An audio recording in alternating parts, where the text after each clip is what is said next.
Matapos magsaing, si Binsoy naisipang dalhan din ng kanin ang mga kasamang housemates sa labas. Dalhin ko na sa kanila sa labas. Wala silang kanin sa labas. Kasi wala nga isa lang ang rice cooker. Kasi. Ay, kuya, wait lang. Kasi nga, Sure, hindi guys, na nga wala. kami nag-share ng ano kasi yung Wala food kasing namin. rice cooker Magkaiba sa yun. labas. Hindi kasi, Pwede pero mag-request. magkaiba kasi yung supplies natin doon sa dito. And I hope you understand that na we have our own supplies and meron din kayo doon.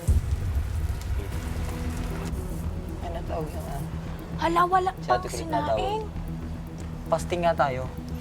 Yeah, I remember Kuya Bensoy didn't get rice kasi, you know, okay lang, merong rice dun sa loob. Parang naano lang po kuya, bakit pati kanin hindi pwedeng ilabas? Walang rice Pero cooker yun doon. nga kasi yung challenge sa kanila. Yun yung reason kung ba't sila nag... Kaya atid ko lang muna ito sa kanila. Hindi, pero ano wala muna kasi tayo silang kay sinabi. kuya? Torture naman na to ah. Hindi na pero to. Paano makukumpleto ang pagka... My mom. Your mom? Bigyan mo lang kami ng isang palayok. Your mom? Maluluto ko Oo, na. totoo. With your mom? Lahat gamit wala na din. Marami naman yung sinaing ko. As in, yung sinasaing ko yung panglahatan natin dito nung marami pa tayo. Oo nga, pero my point is, magkaiba nga doon at magkaiba dito. Siyempre lahat sila gutom eh. So we want to test them kung sino ba yung magpaparaya for the one extra rice. And siyempre kuya, alam naman natin kapag gutom yung tao, mabilis mairita, mainit yung ulo. Paalam ka muna kay kuya kung gusto mo ba talaga. Pero yung rice, dito muna. And I hope you respect our decision. Hindi ko lang naman decision. Agree kayo, di ba? Tanong na lang natin. Oo, agree naman sila.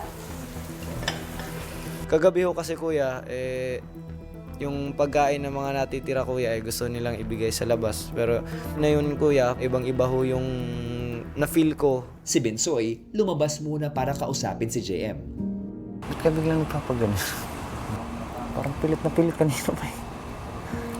Actually, pinaghainan ko na ng rice. Tapos pinigilan ako. Paano pinigilan? Pinigilan ako na ilabas yung rice. Tapos na tapos hindi nagsasalita si Jaren ni Jess. Hindi rin naman pwedeng diktahan ka nila. Alam ko, ikaw.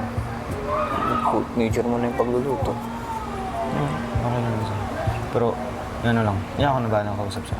Pagbalik ng dalawa sa loob ng bahay, Yung sabi ni kuya, yung gagawin namin, ipaganda kayo ng pagkain.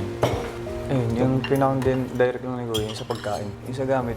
Kasi galing din naman sa mundo. Kumbaga, ang pagkakasabi kasi ni Kuya, gagalaw kami sa mundo niyo. Yung gamit galing din sa kabila eh.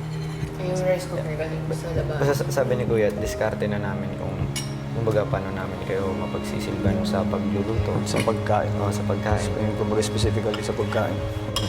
samantala ang housemate sa labas, di na natiis ang gutom at kinain na lamang ang ilang tirang pagkain. Dito niluluto hindi para sa atin. Ba, hindi na tama yun. Mali na yun. Hindi na tama to!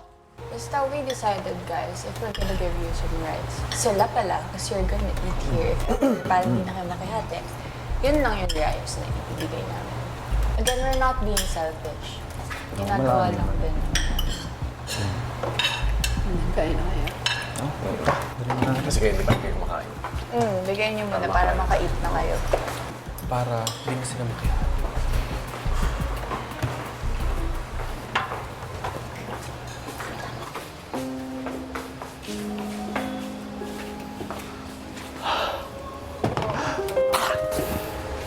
Thank you. Ano nangyayari? Music trip kami Tapos dito. na kami kumain. Kayo? Kami, meron kami music. Okay, kumain? Kain na kayo. Yan, kami. What did they give us rice? Gusto ko kumain dito. Kaya nga ng fried rice. Hindi nyo lang alam yung mga pinagdaanan namin. Sige lang, alam ko, naiintindihan ko naman kayo, kaya ako na ang bahala sa kanila dito.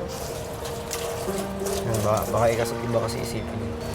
Yun ang pinagdaanan namin bago makuha yung kanin na yan. Ultimo yung mga gamit na naipasok.